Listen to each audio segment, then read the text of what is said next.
Good morning, comrades.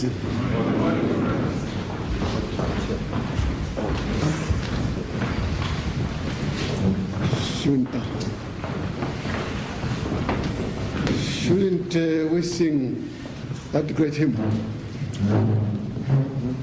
That's right.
Be seated.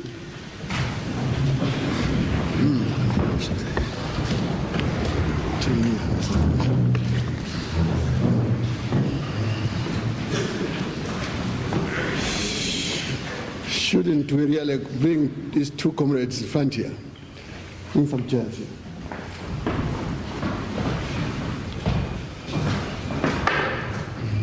Come with this, come round here.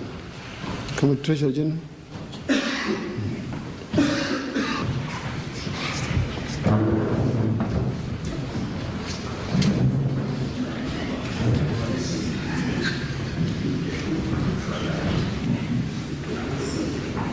Are they the ones who appointed? Are they the ones who appointed? No? Yes, but Mr. Yes. Yes. Well, Comrade Secretary General of the African National Congress, comrades of in the struggle from South Africa, my colleagues and I, in the leadership of the parent government in Zambia, take this opportunity to welcome you to Zambia. This is obviously an important get-together because as things stand now in South Africa, we in Zambia believe that these consultations between the African National Congress and various patriotic organizations within South Africa is of paramount importance.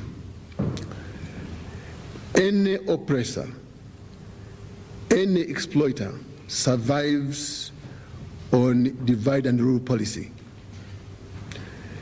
If one who is arbitrarily in power can manage to divide the people he is exploiting, he certainly will not stop at anything to keep them divided. Your power, therefore, your strength, therefore, depends on this unity for which the African National Congress we know has always stood, for which your own organization we know has always stood. So you do us great honor by coming to Zambia to consult with the leadership of the African National Congress. Your country is going through a very, very difficult time. I said to Mr. de Klerk when I met him in Livingstone, one of our towns, that I believed he was a sincere man. I believed he was an honest man. But I did not know whether he was going to assess, analyze the problems of apartheid as the black man sees them and feels them. I did not know whether he was going to analyze the problems of apartheid as the colored man sees them. I did not know whether he was going to be able to analyze the problems of apartheid as this. Would he be able to prescribe the right prescription for medicine? That remains to be done. I did say also, so indeed he has allowed mass rallies. He has released some of our comrades from detention. He has said a number of institutions were now open to all races. A most welcome thing. But we know that doesn't solve the problem. Secretary General of the party, Prime Minister, Head of the Government Administration, Secretary of State for Defense and Security. And my name is Kenneth Kaunda, President of the party.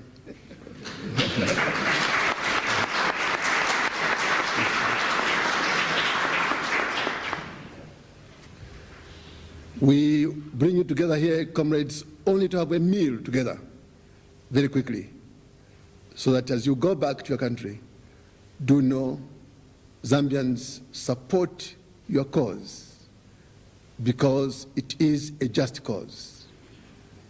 And looking at the audience here, our audience here, just as we know of the African National Congress, it is truly multiracial or non-racial. We welcome this very much indeed, because man is not important because of his color. Man is important because, in our view, he is made in the image of God, and no one has the right to defy that. So, comrades, welcome to Zambia. I hope you have been feeling at home, because this is your other home. Thank you very much indeed.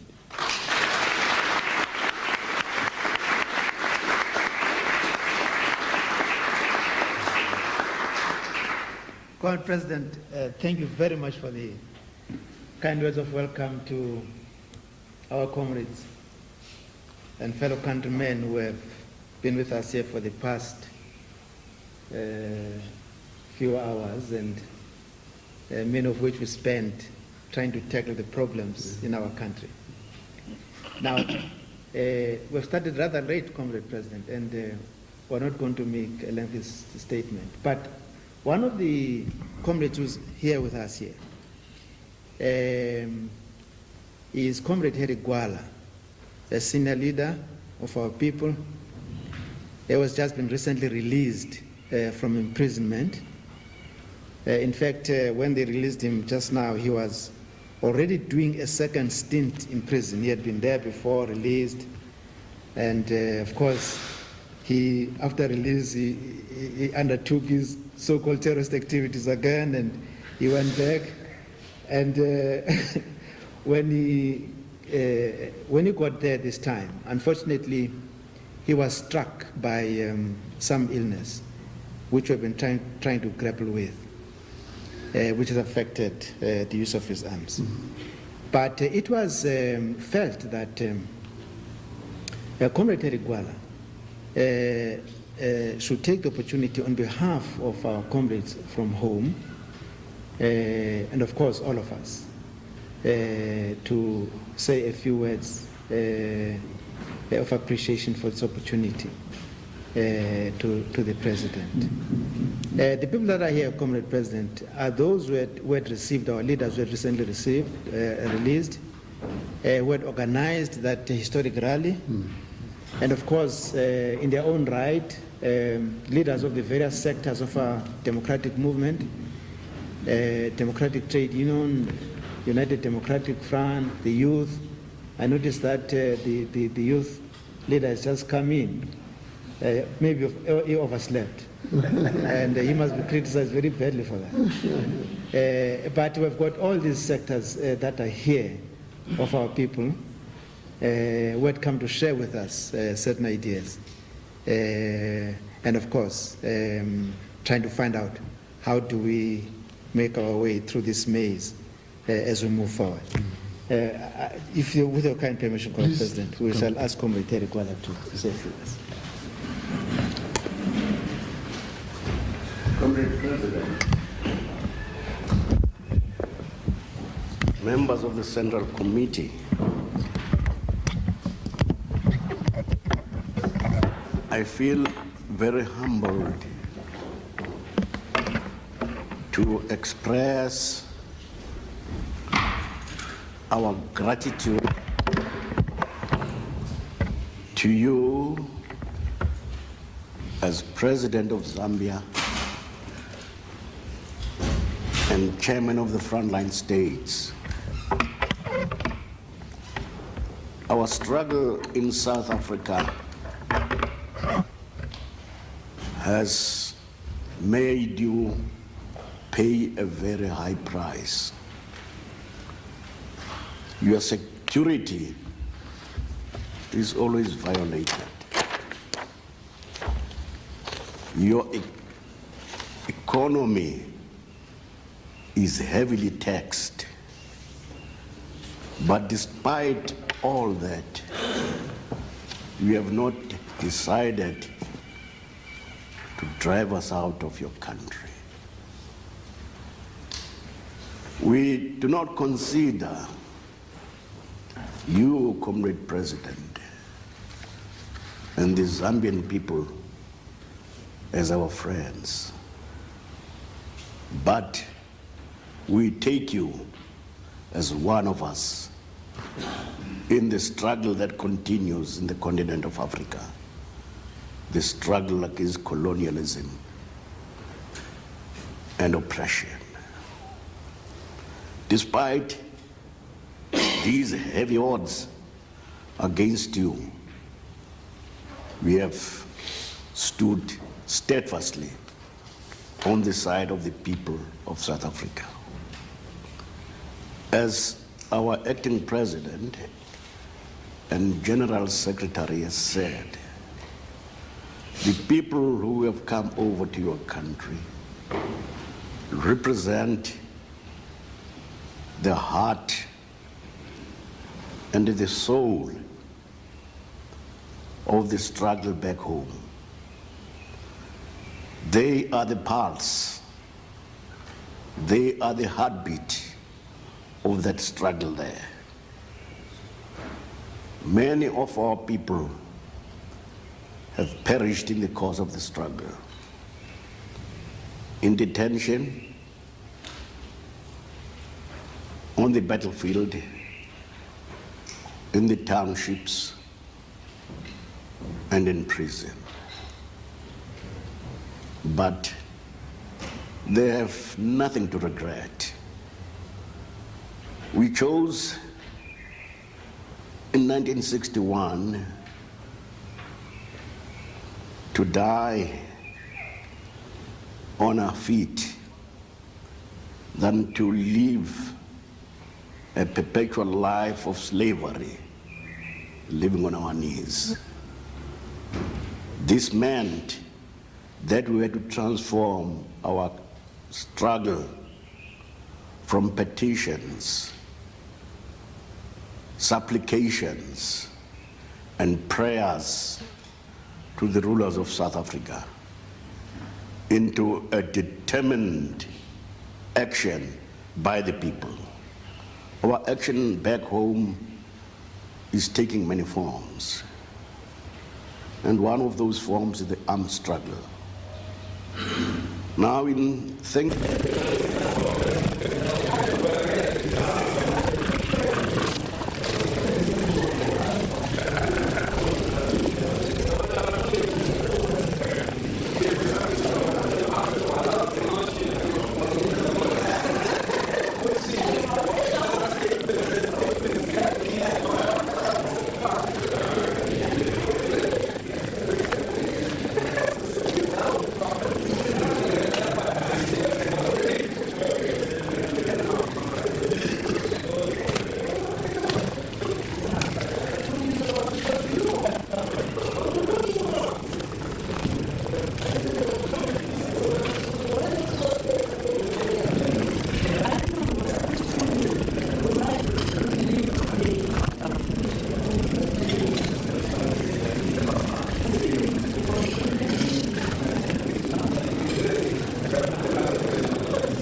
in Johannesburg, in Cape Town, in Pretoria and Durban, they are the product of the sweat and the blood of our people.